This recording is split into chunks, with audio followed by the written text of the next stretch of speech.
Luar biasa sekali Bapak Ibu ya, sungguh sangat inovatif ya, pikiran-pikiran terbaik ini dari teman-teman semua yang ada di sini. Dan kali ini Bapak Ibu kita akan masuk kepada peserta yang keempat. Langsung saja kita undang untuk dapat bergabung di atas panggung. Ini dia, Gawi Rea.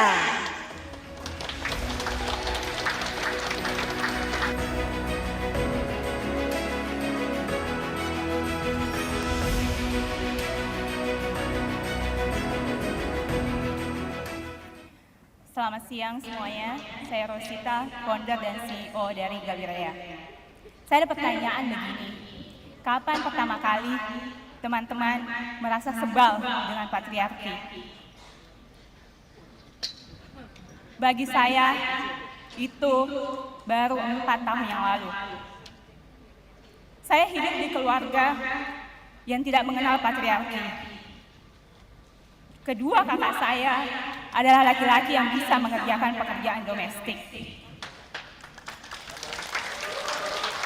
Tapi 4 tahun lalu, sebuah program dari BUMN membawa saya ke pelosok desa di Indonesia yang tidak memiliki akses listrik dan energi. Di situ ada seorang murid yang sangat pintar yang saya ajar selama 1 tahun. Dia tidak hadir ke sekolah selama 2 minggu.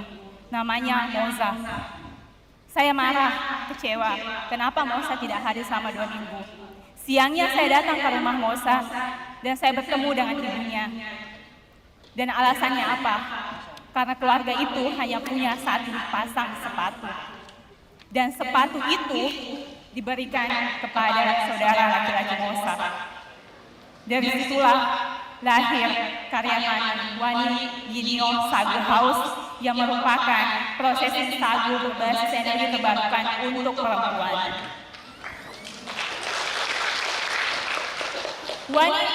Wani Yinio sendiri merupakan arti dari bara api di bahasa adat Auyu.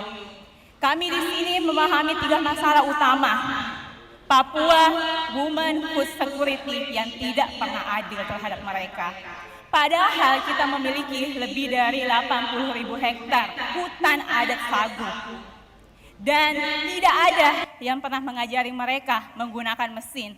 Kenapa mereka diberi kapak ketika kita semua menggunakan mesin untuk sagu? Padahal di Gawi Rea kami punya 5 modul terintegritas dan dapat diakses oleh wanita. Dan kita di sini semua tahu bahwa harga minyak di Papua 5 kali lebih mahal dari yang kita konsumsi di Jakarta. Dan kita menutup mata untuk itu. Padahal Papua adalah satu wilayah dengan 1.360 gigawatt peak fasilitas solar panel. Di sini kami menciptakan sagu Wani Yinio dengan 3 konsep yang kami adaptasi dari rumah adat Papua. Yang pertama adalah EBI, di mana kami menempatkan 5 modul teknologi kami. EBI sendiri merupakan tempat berkumpul perempuan dan anak bagi masyarakat Papua. Di sini apa yang membedakan produk kami dengan yang lain adalah kami menggunakan baterai yang 100% tidak mengandung mineral resorpsis. Tapi kami menggunakan baterai dari pasir yang kita bisa temukan di belakang rumah mereka. Kami percaya every woman renewable dreams starting in Wani Yinio. Kami melakukan berencana ekspansi di luar wilayah Indonesia. Kita harus tahu, kita tidak cuma punya kopi dari Sabang sampai Merauke, kita punya sagu dari Aceh sampai Papua. Dan market fit kami ingin menarget 10% dari ini. Timeline kami ada 4, kami tidak hanya menanam alat di sana, kami memberdayakan perempuan, anak muda, dan komunitas untuk memiliki koperasi yang dapat mengolah sagu.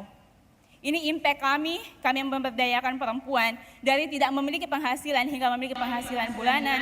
Kami mengurangi 300 liter penggunaan bahan bakar minyak dengan energi terbarukan yang kami hadirkan dan kami mendukung pemberdayanya properti. Di sini ada saya dan tim dan support system yang kami punya mulai dari UN Energy sampai Gate Foundation dan Windero Foundation. Dan seperti yang dilihat, tidak satupun BUMN yang ada di sini. Sehingga setelah dari presentasi hari ini, saya berharap BUMN atau teman-teman yang ada di ruang ini menjadi mitra kami. Izinkan saya menyelesaikan kisah tentang Moza. Pertanyaan terakhir sebelum saya meninggalkan rumahnya begini. Ibu, satu desa ini tahu kalau Mosa adalah anak yang paling cerdas. Tapi kenapa sepatu diberikan kepada saudara laki-lakinya? Jawabannya begini. Dek, waktu saya kecil, keluarga saya juga punya satu sepatu. Dan itu diberikan kepada adik laki-laki saya. Dan di sini kita tahu bahwa patriarki itu diwariskan. Dan untuk memutus ini, itu ada di perempuan. Dan kita yang ada di ruangan ini sama-sama punya hak istimewa untuk menghentikan itu. Saya Rosita, tolong bergabung bersama kami di Gawi Rea. Wow, luar biasa Gawi Rea. Woman Support Women. Ya, kali ini luar biasa sekali. Dan kali ini kami berikan kesempatan untuk yang pertama Bapak Sudono Salim untuk menanggapi atau memberi pertanyaan. Disilahkan. Ya, pertanyaan saya terkait, tadi kan ada sand battery-nya itu ya. Iya. Nah itu desainnya apakah sudah ada patennya, kemudian baterainya itu bisa bertahan berapa lama ya? Iya. Sudah makasih atas pertanyaannya. Baterainya saat ini saya kembangkan bersama profesor di Imperial College London karena saya sedang menempuh S2 di energi dan AI di sana. Dan saya punya diskusi yang sangat menarik dengan profesor saya mengenai paten ini. Saya engineer seumur hidup saya, mulai dari 2016, dan saya sangat ingin paten ini. Tapi di sebuah ruangan di Imperial, dia bilang begini, Rosita, yang kamu mau tolong itu energinya atau manusianya. Dan saya bilang, sebagai engineer, saya mau teknologinya. Tapi dia pegang tangan saya dan bilang, negara butuh ditolong manusianya.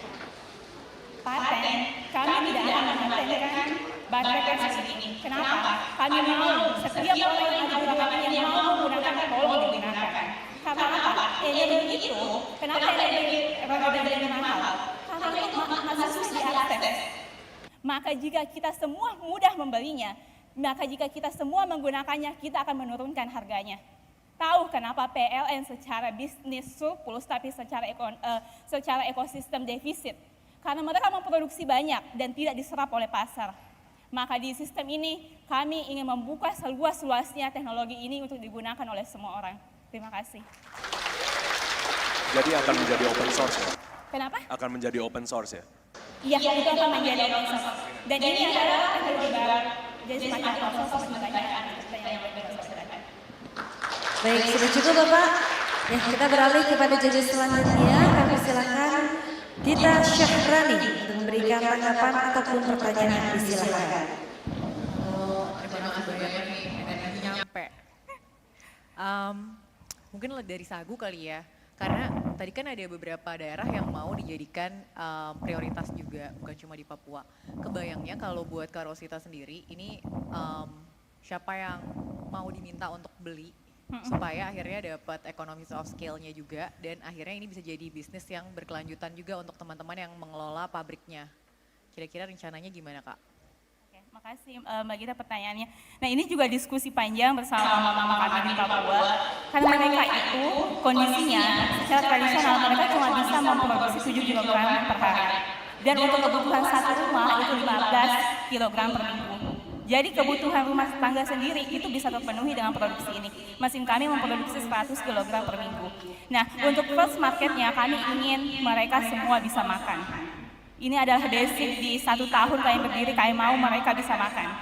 Karena perut mereka adalah prioritas kami. Dan yang kedua, sebenarnya kami sudah membicarakan beberapa mitra dengan industrial food processing di Surabaya. Itu kenapa kami memasukkan di sini, mereka siap untuk mengelola hasil dari mama-mama di sana apabila kami punya 6 pilot project. Tapi permasalahannya adalah kita butuh kualitas. Indonesia tidak memiliki standarisasi untuk kualitas sagu. Itu kenapa industri kita masih impor dari Malaysia untuk pemenuhan sagu di industri kita. Dan rencananya kita akan mendukung ekosistem itu dengan sistem koperasi bagi masyarakat desa dengan sharing holder yang kami punya. Baik, luar biasa.